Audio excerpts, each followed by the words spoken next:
Hola, bienvenidos a un nuevo video. Aquí les expondré algunas de las estrategias que se utilizan en la enseñanza para el aprendizaje de la geometría.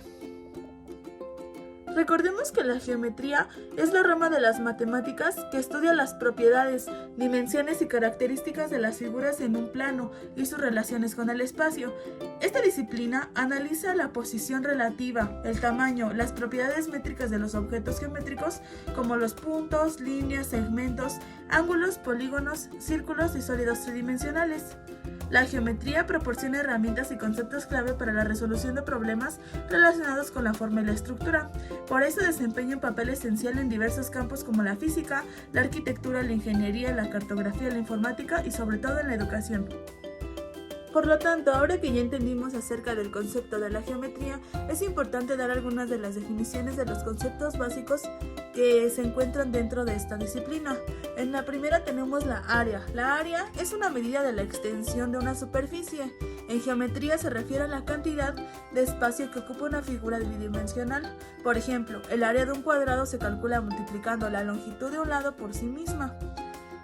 Tenemos también el volumen. El volumen es una medida tridimensional que cuantifica el espacio ocupado por un objeto. En geometría se refiere a la cantidad de espacio que hay dentro de un objeto tridimensional.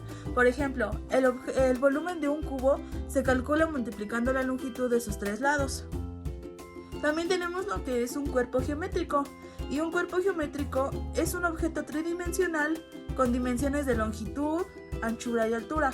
Algunos ejemplos comunes de cuerpos geométricos incluyen cubos, esferas, cilindros y conos.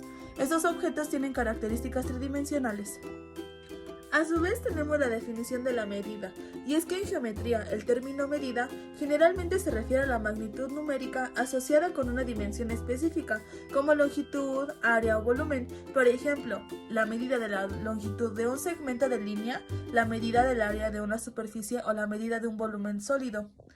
También tenemos la definición de altura. La altura de una figura geométrica generalmente se refiere a la distancia vertical entre la base y la cima. Por otra parte, tenemos la definición de ancho, que es una medida que se refiere a la dimensión horizontal de un objeto, figura o área. En figuras bidimensionales como rectángulos o cuadrados, el ancho se asocia con la dimensión que va de un lado a otro, perpendicular a la longitud. También tenemos al perímetro, y es que a su vez el perímetro es la suma de las longitudes de todos los lados de una figura geométrica. Estas definiciones son aplicables a una amplia variedad de contextos geométricos y son conceptos fundamentales para comprender y trabajar con figuras y medidas en geometría.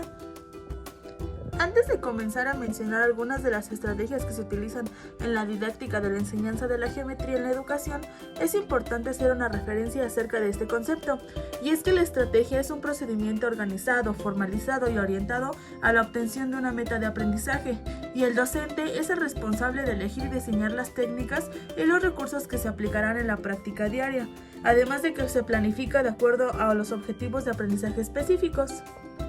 Es importante mencionar que las estrategias que a continuación se expondrán ayudan a no tener una educación ostentosa, más bien que ya no sea una educación tradicional y sea más bien una educación encaminada al constructivismo y al humanismo, por lo que me tomaré el tiempo de detallar algunos de los ejemplos de esas estrategias. Primero tenemos los rompecabezas geométricos. Pueden ser rompecabezas de la T, de la H, de la casita o la cruz griega, rompecabezas de piezas idénticas, cubos, policubos, demostraciones dinámicas, rompecabezas de mosaico o por cuadratura. Por otra parte tenemos a los policubos. Los policubos son cuerpos geométricos formados por cubos iguales, encajados o pegados por medio de sus caras. Se pueden considerar diferentes colecciones de agrupaciones de cubos, entre ellas una de las más conocidas es el cubo Soma, formado por 7 agrupaciones diseñadas por el danés Piet Hein en el año de 1936. El objetivo de este rompecabezas es colocarlos de manera que todos los cubitos formen un cubo 3x3 o diferentes dibujos. Se puede armar una silla, un castillo, un perrito. Eso ya queda a la imaginación del docente y del alumno, por supuesto. También tenemos los tipos de tangram.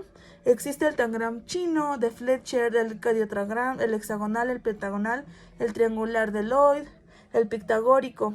Por otra parte, tenemos el origami o papiroflexia, que son modelos sin corte de papel, con cortes de papel, con apoyo de materiales adicionales, de multicapas, de multihojas, desarrollados a partir de módulos decorados o con técnica de encorvado. Incorporar todos estos recursos dentro de las aulas proporciona a los alumnos generar un pensamiento crítico que los ayude a aprender a través del juego, y esto a su vez hace más dinámica la hora de aprender y crea un aprendizaje significativo. En resumen, las estrategias en la geometría son fundamentales para desarrollar habilidades cognitivas, resolver problemas de manera efectiva, visualizar conceptos espaciales y aplicar principios geométricos en diversos contextos académicos y profesionales, así como de la vida cotidiana. Gracias por ver.